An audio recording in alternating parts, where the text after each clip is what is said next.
Salut, j'espère que tu vas très bien. Là, moi, je suis dans les rues de Brazzaville.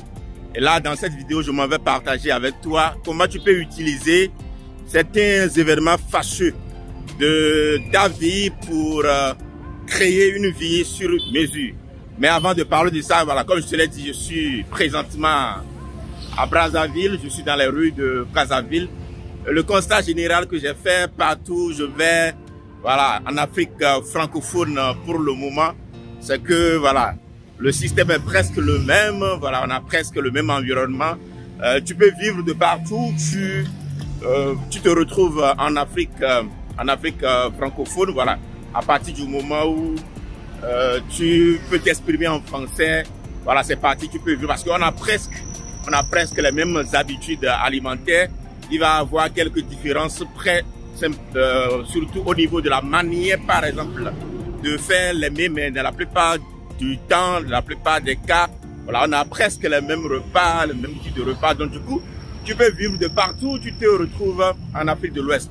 Donc j'ai fait une très longue marche là pour aller m'acheter voilà, un certain produit au niveau de la pharmacie. Et quand je revenais, j'ai eu cette idée là et je voudrais partager avec toi comment tu peux utiliser certains événements fâcheux de ta vie pour changer ta vie. Alors, le constat général que j'ai fait, voilà, ça fait déjà plus de 5 ans, je suis dans le domaine du marketing digital et surtout j'accompagne des gens à commencer par vivre d'Internet. Et je vais constater qu'il y a deux types de personnes, d'accord? Ceux qui, quand ils viennent, et parce qu'il y a quelque chose qui les a marqués, un événement fâcheux qui se passe dans leur vie, voilà, prennent la décision de changer leur vie et commencent par obtenir des résultats qui sortent du cadre de l'ordinaire. Et il y a de l'autre côté ceux qui quand même au départ ont envie de commencer par obtenir des résultats, mais par la suite, parce que quelque part, si on le veuille ou pas, ils ont une petite source de revenus voilà, sur laquelle ils se contentent. Ils n'arrivent pas à percer, à aller loin et commencer par obtenir des résultats concrets, par exemple lorsqu'il est question de gagner sa vie sur Internet en tant que consultant indépendant, par exemple. Alors moi, dans le process, avant que je ne commence par m'investir dans voilà, tout ce qui est e-commerce, tout ce qui est e-business, il y a pas mal de bruit. J'espère que vous arrivez à me suivre là. J'ai entrepris, mais il m'est arrivé par 2 fois de tout perdre. Et la deuxième fois, quand j'ai tout perdu, j'avais déjà un enfant. Voilà, mon garçon venait juste d'arriver au monde. Au départ, tout se passait bien parce que je continuais de travailler dans une entreprise de la place. Mais après avoir tout perdu, à un moment donné, nous avons eu du mal à continuer à nous occuper de lui comme on le faisait au départ quand il était là. Et il y a un événement spécial qui est arrivé et qui m'a fait dire que ça suffit. C'est fini, je ne vais plus jamais vivre ça de ma vie. Alors, habituellement, dans la plupart de nos quartiers, on a des cabinets de centres de santé, des cabinets voilà, médicaux, ce sont de petits centres de santé. Et le constat général que moi j'ai fait, je ne sais pas si c'est la même chose dans vos milieux, dans vos quartiers, dans vos villes. La plupart de ces cabinets médicaux qui sont voilà, dans les agglomérations, c'est très rare de trouver des aides-soignants ou aides-soignantes qui sont compétents surtout lorsqu'il est question de prélever voilà, les veines d'un bébé par exemple ou bien d'un enfant à bas âge. Ils ont souvent du mal à le faire. Alors, un jour, mon petit ne se sentait pas bien et on était allé dans un centre de santé de à côté, un cabinet médical de à côté. Et là, ils se sont mis à chercher les veines. Je ne pouvais pas aller là où on avait l'habitude d'aller parce que je n'avais pas les moyens.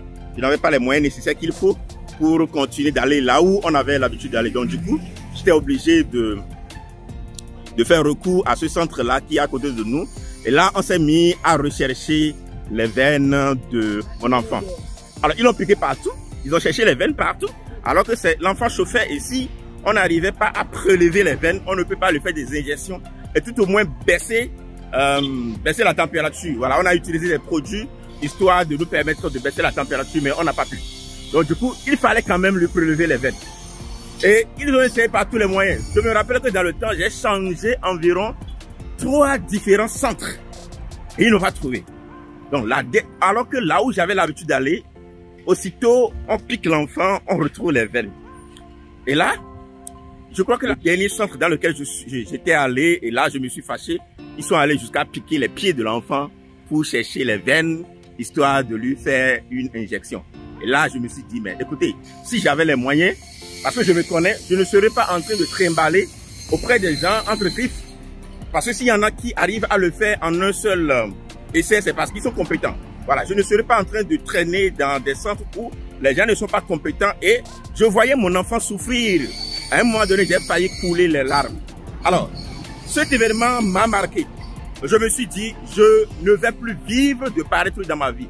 Je me rappelle que, voilà, pour aller dans l'autre centre de santé où la consultation était autour de $20, c'est quelque chose que je pouvais faire facilement par le passé. Mais si j'avais les moyens le jour là, je ne serais pas en train de trimballer dans des centres de santé où les gens n'ont pas la compétence. Et j'ai décidé de ne plus revivre la même chose. Je me suis dit, parce que pas fini, voilà, on a trouvé des moyens pour rentrer dans ce centre de santé. Et aussitôt arrivé, aussitôt ils ont trouvé les veines de l'enfant aux premiers essais. Parce que je sais que eux là-bas, ils sont compétents. Mais la consultation simple chez eux est un peu plus chère par rapport aux moyens dont je disposais dans le temps.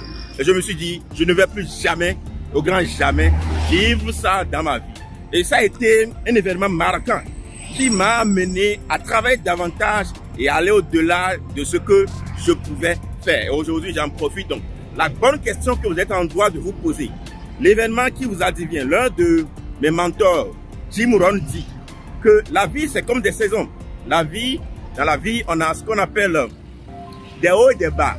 Alors, les hauts et les bas arrivent à tout le monde. La partie la plus importante, c'est ce que vous faites de cette situation qui vous est advenue. Est-ce que vous prenez votre entière responsabilité et vous vous dites que je ne vais plus jamais vivre cela dans ma vie, ou du moins allez-vous continuer à vous plaindre, allez-vous continuer à accuser les autres que c'est eux qui sont à la base de la situation qui vous est advenue. Donc dans cet élément, j'aimerais partager cette anecdote avec vous, cette situation personnelle que j'ai vécue et qui aujourd'hui a transformé ma vie d'une manière ou d'une autre. Aujourd'hui, je peux me permettre, voilà, de voyager partout en Afrique, surtout francophone pour le moment, pour aller partager mes expériences avec des gens. Et hier, je ne pouvais pas le faire si je suis resté dans ma zone de confort à me plaindre des situations qui me sont advenues. Donc voilà ce que je voudrais partager avec vous dans cette vidéo. J'espère qu'elle vous a parlé. Si tel est le cas, n'hésitez pas, montrez-le moi dans les commentaires. Voilà, j'aurai l'occasion de faire d'autres vidéos du genre. Et surtout, on continue d'explorer l'impossible. Thank you. Ciao.